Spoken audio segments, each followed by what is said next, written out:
The economy is expected to be front and center in the debate tonight, as many voters say it's a top issue in the upcoming election. No huge surprise there, but Trump has criticized the Biden-Harris administration's handling of the economy, saying their policies are to blame for inflation.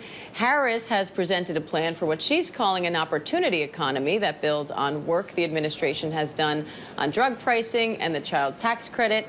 ABC News business reporter Alexis Christoforous is joining me now for more on this. Alexis, as we see in many debates and many elections, both candidates are trying to make themselves the economy candidate. So what are some of the major numbers here to look at? Unemployment, GDP, inflation. When you look at them this year compared to previous presidential elections, what does it tell you and how high are the stakes? You know, Diana, if you just look at the numbers, early 2020 to today, they don't differ all that much. It's what happened in between that makes all the difference. Of course, we had COVID in between 2020 and 2024, the shutdown, and then the economy roaring back. So I want to begin with unemployment, because in January of 2020, when President Trump was in office, we had an unemployment rate of 3.6%. You see on this graphic, it peaks at 14.8% in April of 2020, just weeks after the economy was forced to shut down because of COVID. And then fast forward to today, the unemployment rate now at 4.3%. Let's move on to GDP. That is economic growth over a period of time. The economy actually shrank at a 5% rate in the first quarter of 2020. That, of course, reflects the first 2 weeks of the pandemic. But before that, the economy was growing pretty solidly at 3.4%.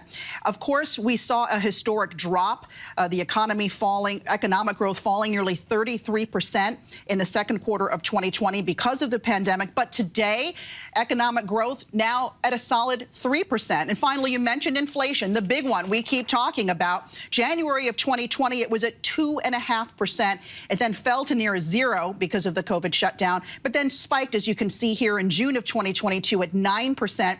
That's when the Fed responded with those 11 interest rate hikes. Today, inflation coming down. It is below 3%. We're going to get new numbers on inflation tomorrow, and we could be looking at the first interest rate cut from the Federal Reserve, Diane, next week when the Fed meets.